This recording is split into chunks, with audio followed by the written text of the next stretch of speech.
where I just explain to my subscribers who you are subscribed to. Like I said, my name is MarkaneAlan, and I will explain to you what I do on all my social medias, say a little bit some of my experiences, a little bit how I grew up and things of that nature. In time. I'm not gonna do all that today. Try to keep this one nice, short and sweet. So today, since it's Fight for Your Life Friday, every Friday is Fight for Your Life Friday, which where anyone who has supported me by buying apparel, they wear it. If, they post pictures or they send me pictures, or if they work out, they send a workout video, a picture, or something like that, so I can post on my page. Um, Fight for Your Life. I will share how that came to be since it's Fight for Your Life Friday. There was a time in my life where I felt like giving up. So, in short, giving up. It's not that I wanted to die. It's just one of those things where I wanted to kind of, and I've done a lot of interviews and podcasts and radio shows where I just said, I just kind of wanted to go up on a mountain for a while and then come back, be refreshed, But what brought that on was there was a referral I had got. I run a fitness company. Yeah, I'll talk more about that on another post. But I run a fitness company, and I had got a client that was like highly referred. When I say highly referred, it comes from one of my clients that I had for a long time, and and they referred someone to me. So I didn't want to not be on point when it came to this, because this couple referred somebody to me, and in the building that they lived in, it could lead to more business. So I got the night before, I kind of prepped everything, my food, what I was taking that day, set the coffee pot and all that stuff like that. So when I got up, I could just boom, hit the coffee pot button as soon as I get up, go, get ready, get dressed and everything, get on the road enough time, because this appointment was earlier than usual for what we usually go into the city. And not so much earlier than usual in time, but on this particular day that I would be training this person, it was earlier than I would go in. Usually I would go in the city at like 4 a.m., 5 a.m. So I didn't really have to worry about traffic of those times. But this time I was able, this day of the week, I would usually go in a little later. And as I was going in, getting up, so I was like, I set everything, had my food ready, everything, coffee, all that. And I get on the road and gridlock. I'm like, wow, it's like gridlock, like right now, like right here. I drive a little bit, get off, take another direction. Gridlock. I'm like, what? So now I'm taking the streets. Gridlock. I'm like, what is going on today? So I'm looking at the time, and I mean, time is just going so fast. And I'm like, oh my God. I'm like, what am I going to do? I'm like, I got to be on time for this appointment. I got to be on time. I was just like, I just got to be. And I'm literally going from one side of town to the other, to the expressway, back to the streets, I'm taking every which way I know to try to get downtown Chicago as quick as possible, so I'm not late for this first impression session, highly referred client, right? So meanwhile, when it gets close, I'm texting the client like, man, I'm hitting so much traffic. I'm sorry. I may be a little late. I am actually from, I can say the Midwest, but Chicago originally. Thank you for who that is tuning in. Thank you for whoever's tuning in. I appreciate you so much. But like I said, I'm dipping, diving every which way, trying to figure out how to get to the loop. And I'm texting the client. They're like, okay, they're cool with it. They no problems, anything. But in my mind and in my heart, it's like this first impression is everything. And I get to like where Soldier Field is, where the Chicago Bears play. And all of a sudden I feel this sharp pain in my chest. And it's like I couldn't breathe. It felt like something was sitting on my chest. And I'm like, am I having a heart attack? I'm like, is that how a heart attack feels?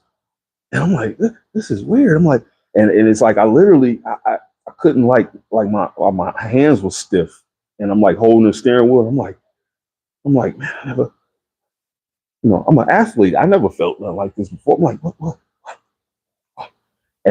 And so I leaned over and taking short breaths, and and I text the client again, like, I just got off Lakeshore Drive. I'm close. I'm looking for parking. So when I got upstairs to the client, everything was fine. The client was cool. They didn't have a problem. They were like, "Oh man, they doing construction everywhere, in the loop, and it's like it's causing backup everywhere." My husband and I, we were caught in traffic yesterday for about an hour. It's okay. It's okay. So but I still felt that tightness. But after that day, it was like I was just going through the motions. I don't know if anyone has ever experienced that. It's like it was something that was just kind of off.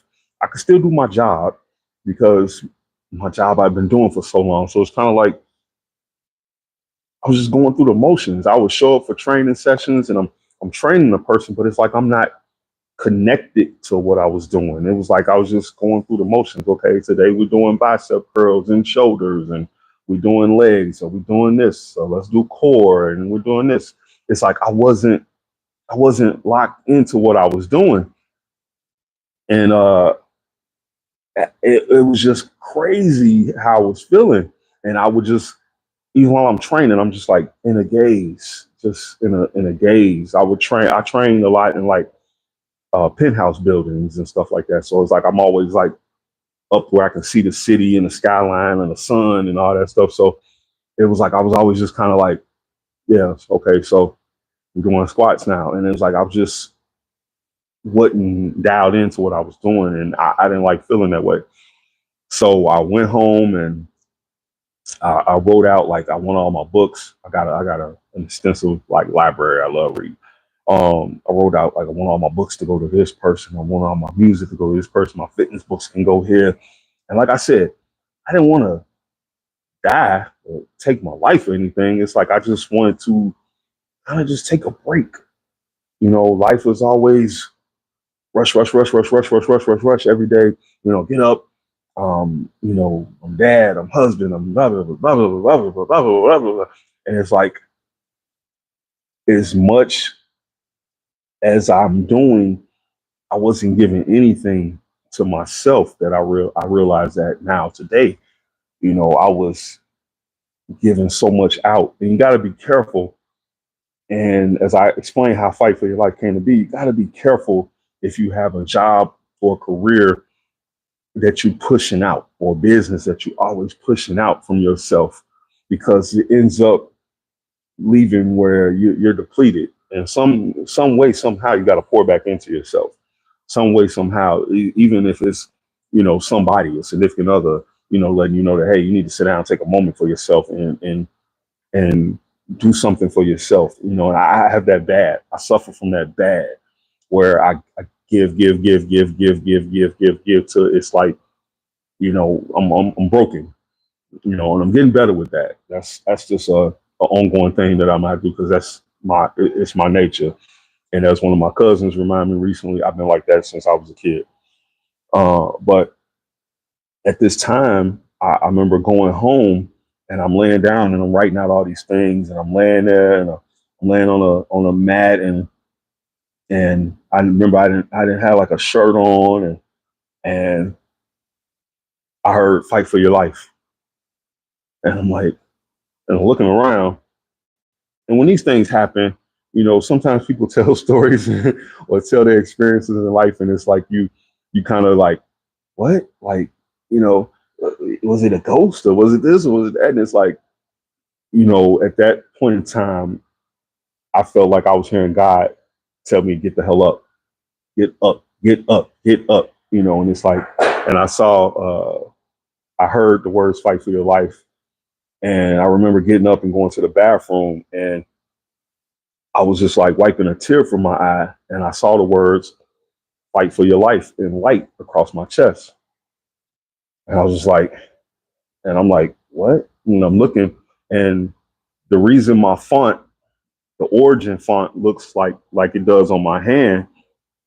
And it's because that's how it looked. It was like in lights. It was kind of distorted and ripped and everything. And then the next thing I heard was, you can't quit on this one. You can't give up on this one. And I took that at that time was that, I had a mission or I had a service that I had to do. And no matter what, I couldn't give up on it. This is going to be different. It's going to be bigger than just helping people get their bodies together. It's going to be huge, and you can't give up on it. You can't quit. And from then on, I grabbed a piece of paper. I sketched out this distorted image on paper, and then I drew a shirt around it. And I said, I said, man. And I kept hearing, fight for your life, fight for your life, fight for your life, fight for your life. And I said, you know what? I'm gonna do something with this.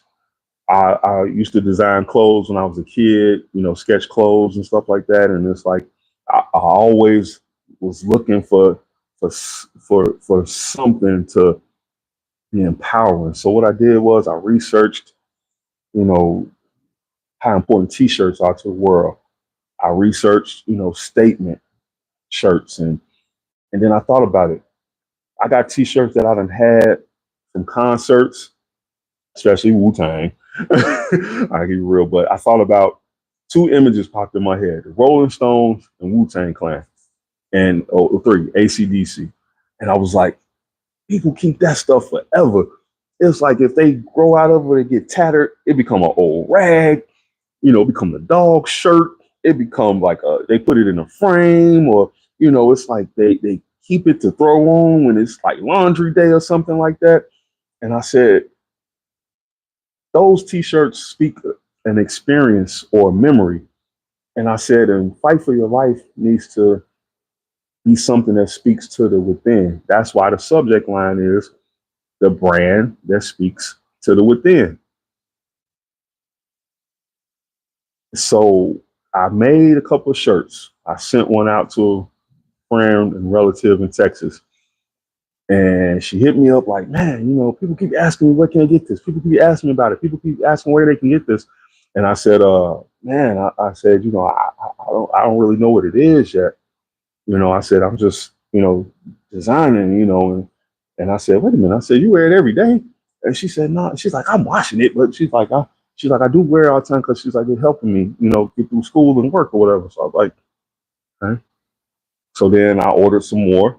My first design was the origin design, which was this design here, this font here. And I made it gold, like how it looked when I first saw it. This was my second design here. And I told my guy, meanwhile, we kind of open in partially from COVID, partially not, so it's like I told my guy, like, my business partner, Ripper Brown, the great Ripper Brown, that, I need to do a photo shoot, man. I need to do a photo shoot. And I only had 3 shirts. I had the logo, which is the lion with the wings and the halo.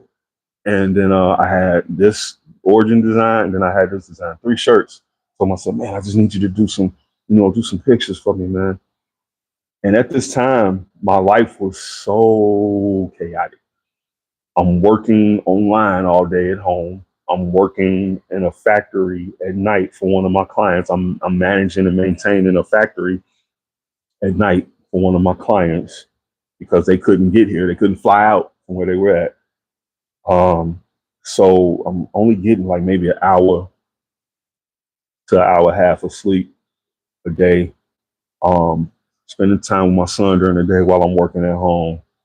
And all while this is going on, my marriage was falling apart.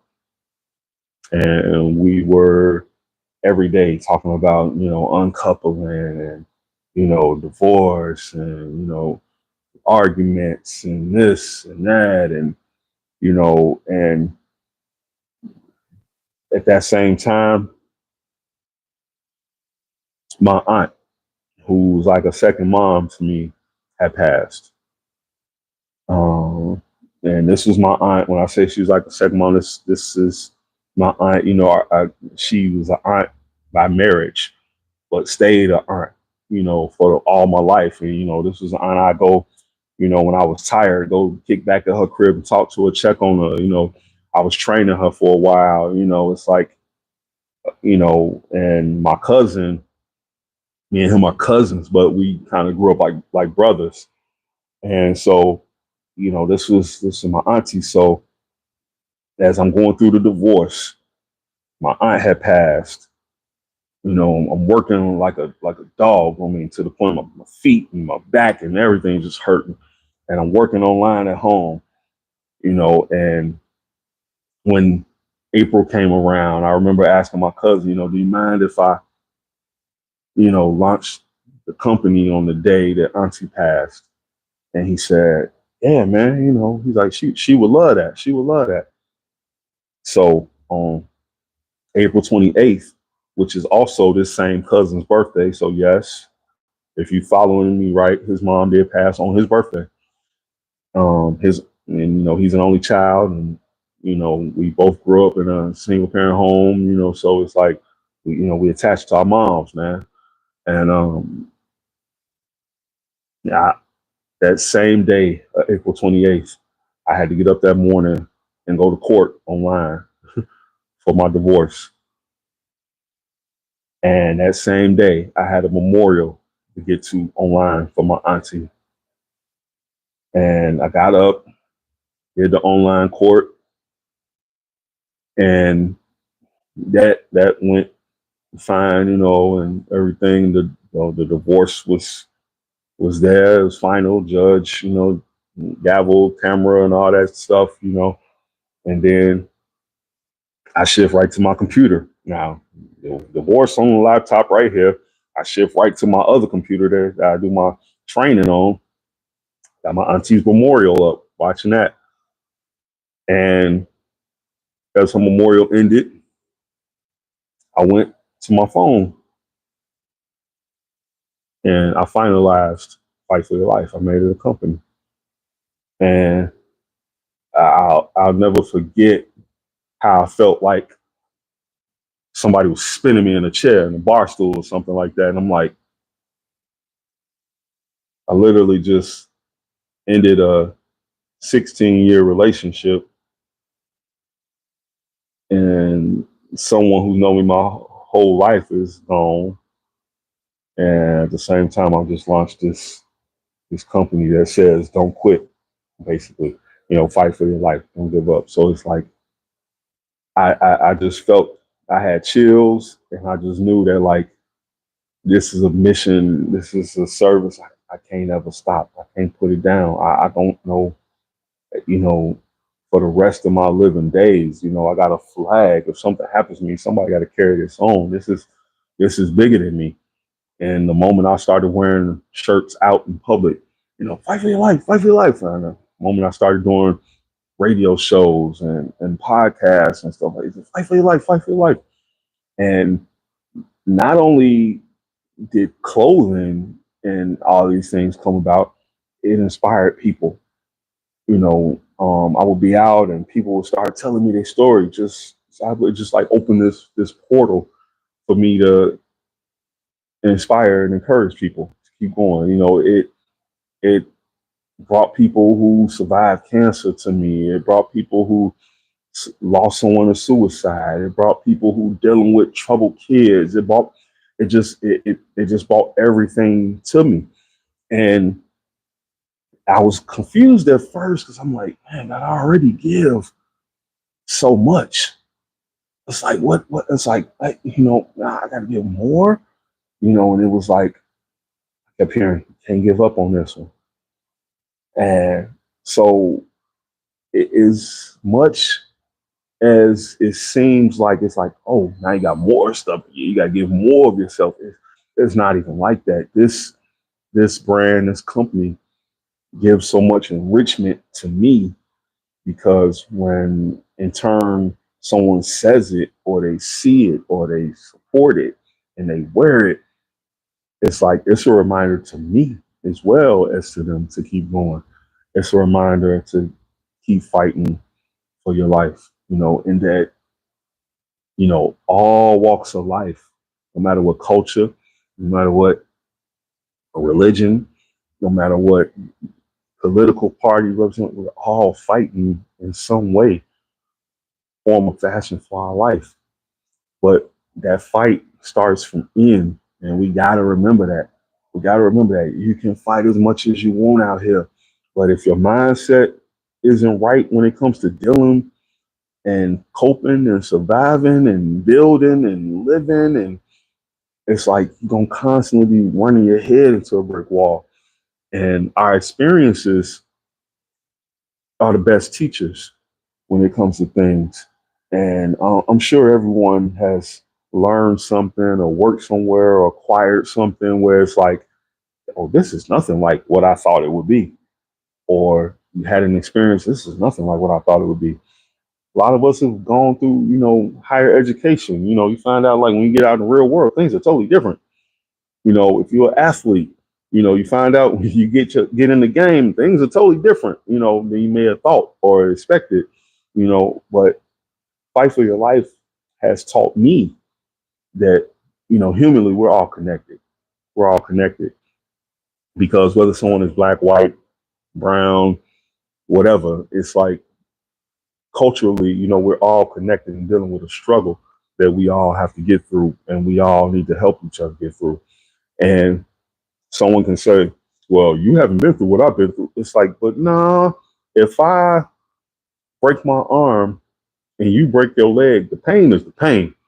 It don't matter that I didn't have to hobble like you, or I didn't have to wear a sling like you. The pain is the pain. And that we can relate to. That we can build from. You know, my kid may be a troubled kid. Your kid may be a troubled kid. Your kid may have done something worse than mine. Mine may have done something worse than yours. But the fact that we're both parents that love our children is where we connect. And I think COVID, I feel like God gives you things that may look so extreme, so ill, so bad, but underneath it's always this good jewel. So, and I think COVID was meant to teach us that we all need to try to work hard to stay connected. Because if you think about it, that situation pushed everybody away into a machine where this is how we communicate, this is how we connect. So it gives you a hurdle in a sense to have to go over to stay connected to, that relative that lives in another city or state or lives in another country. It gives you that hurdle. You have to focus, excuse me, on staying connected to people because it's so easy just to, hey, how's it going? Yeah, I see. Oh, turn the camera that way. Turn the tablet that way. It's so easy to do that, but we're not connected that way. You get a moment of connectivity because you actually see the person, but you know when we hang up or when we close it out, it's like there's no more connection. So I want people to get in the mind of like checking on people and really checking on people in here because when you say how you doing has become this phrase of just like hi, like what's up, so it's like how you doing, and then people walk off. It's like nah, man, I really need to know how you doing. What's going on, because people are dealing with so many things and you never know what experience you may have had. And you're not a therapist and you may not have gone to therapy, and there's nothing wrong with going to therapy, and there's nothing wrong with seeking life coaches, and there's nothing wrong, but you never know what you may have gone through that you can just give a piece of something from that experience to help someone get through another day or another moment. And it's been times where I'm the one that everybody comes to. I'm the strength of every circle that I move in. And I found that at this time when all this was going on with me, I fought so hard to keep that image up and stay revered amongst my peers and stay revered amongst this and that. And I had people that, admired my marriage and wanted to have what I had, and this and that, not knowing that the eternal aspect, things were crumbling for me. And I didn't give anybody a chance to be there and be supportive for me. I apologize. As soon as I was going through my divorce, I apologized to my guys. Like, man, I didn't give you a chance to be a brother to me. I didn't give you a chance because I knew that you admired what I had. And so I didn't want to let you down. And that's crazy. And if we take it to a physical standpoint, it's like, man, I knew you had stubbed your toe that one time, so I didn't want to tell you I broke my foot.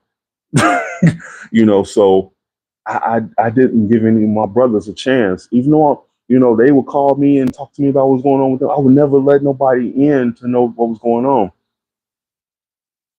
And that was something I was carrying, and carrying that could have caused so much eternal damage, for me, mentally and physically. And it's like, that's what that moment that I had when I was driving to the client. That's my first panic attack. Never had no panic attack in my life. I grew up in the city, a city kid. No more stuff I done seen happen, and I never had a panic attack. Many things I done seen and never had a panic attack. And I'm having a panic attack because I'm caught in traffic trying to get to an appointment. You know why? Because in my mind, I was making so much weight on that. So much. And that's when I realized that men, we got to be better about talking.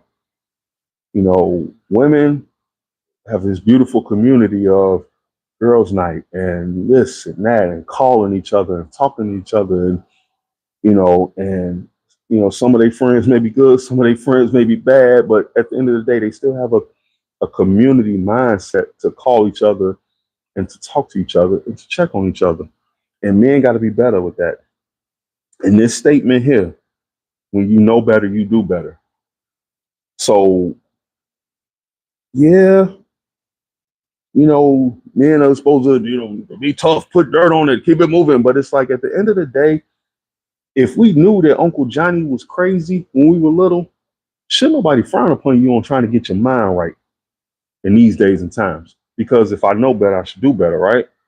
If I know that a lot of the men and elders before me, were drinking themselves away and smoking cigarettes to deal with things, and stepping out on their wives, and just doing all kind of things that weren't good for them in a whole.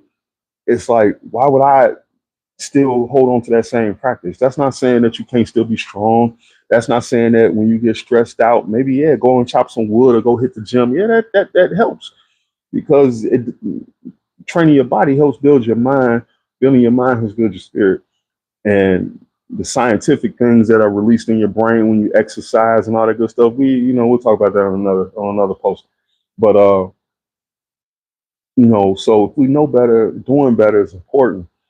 And should nobody frown upon anybody who wants to talk to somebody.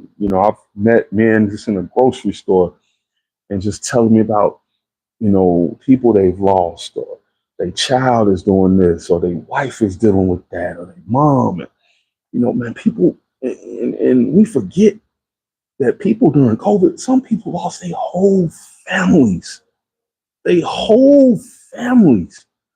And if that person is still around today and able to smile, or that person wants to talk to you for a second, or you got something, whether you're that person who lost all that, or whether you're the person who just knows something and they able to give you an eighth of that experience of pain, to let you know that, man, you can get through what you're going through.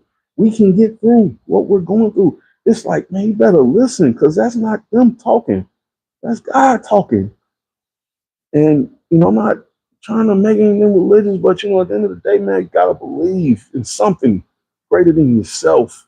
You got to.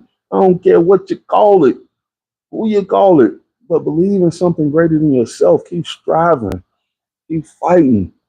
It's like, it's important. But this is something I always, when I mentor, I always tell people, if you want to stay divided, then we're not going to survive humanly. But if you fall down in the middle of the street and I see a bus coming If you really want me to question your faith, your political stance, whether you believe in genders and this and that, or call you this, they, them, though, whoever, if you want me to do all that before I save your life, man, the bus may get to you. Or do you just want me to save you humanly? Because I know that you're a person and I wouldn't want to get hit by a damn bus. So we got to stop separating each other and doing that, and just understand that our struggle is a struggle. You know, when COVID was going on, everybody needed tissue. Everybody wanted water. Everybody wanted food. Everybody wanted relief. A lot of people wanted to go back to work. A lot of people wanted their kids to go to school. You know, it's like we all wanted the same thing. We all want the same thing basically now. Some people do maybe wake up and want to just cause evil and chaos in the world. But for the most part, all of us get up every day, want to have a better life, better quality of life. So if you know that you want better, strive for better, do better, fight for your life. Fight for your life. So I will close out with saying, you know, if you looking to, if you want to, you know, clothing, I got hats, we got t-shirts, we got this, we got that. If you want to support the brand, you can do so by PayPal. And you can also order through the same email, fightstruggle@gmail.com, fightstruggle@gmail.com. You can text me at 773-308-5337. Again, that's 773-308-5337. You can also go to struggle_fight on IG. You can DM me there. You can look at designs. If you see a design that you like, color. I also do custom. So if you like this shirt per se, you like this font, if you want this shirt in purple, if you want this shirt in blue, if you want this shirt in red, you know, if you want the font yellow and the shirt red, you know, whatever, I do customs. But you can DM me at Fight Struggle, or email me, I'm sorry, at fightstruggle@gmail.com.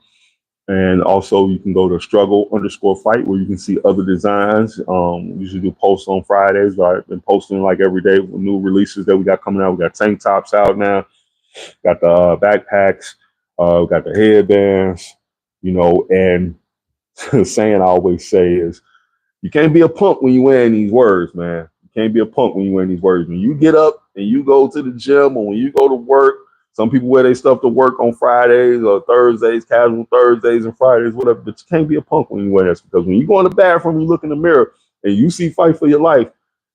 I got to deal with my boss. I got to deal with the kids. I got to, you know, I got to brave this traffic. I got to, you know, so that's what I love. I love hearing those stories of experience. I love hearing people who have overcome things. I love the, you know, the stories of people who are, you know, maybe dealing with cancers, and, or, you know, they have overcome cancer, or they got to go to chemo and they wear their stuff. I love that. The reward is what people tell me. And that's the beautiful thing, man. That's the beautiful thing. And that's why it's the brand that speaks to within.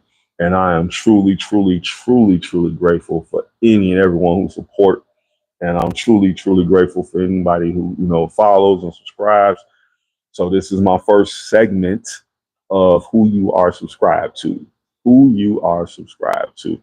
Again, like I said, I'll be discussing, you know, some of my experiences, so you get to know who I am as a person, you know, and know who you subscribe to. You know, a lot of this world is the digital world, and, you know, the actual world is a lot of it superficial, man. And I just gave you this whole spiel of us being connected humanly. So, you know, if anybody ever just need to talk, if you're going through something, hey, you just want to vent, I'm telling you, my ear is open. You know, you know, I don't have all the paperwork and everything behind me, but I got experience and I got God, man. You know, so it's like, if you ever need to talk, you know, that phone number, 773-308-5337. Again, you can text, you can do Zelle through there for your apparel. Gmail is fightstruggle@gmail.com. You can email if you got questions. You can comment here. You know, once this video is posted, you can, you know, whatever. You know, it's out there for you, you know, and I'm grateful to everyone and those of you who support it. Thank you so much, Crypto Billy. And respect due on that, man. Respect due on that, because that's been my whole life makeup. Because when you struggle, the best gift sometimes is to give a gift to somebody else. So I appreciate that. Respect due. Where are you from? What's that? What's that? It's by Joy. Um, I am actually from Chicago originally, as well as Northwest Indiana. Um, but I've lived in a few different states and places. But my birthplace is Illinois, and my stomping grounds of youth is Chicago and Northwest Indiana. Um, Sanchi says hi, hello, hello. It's that Sydney. I appreciate all the support, people. Thank you so much. MarkaneAlan, peace. Fight for your life.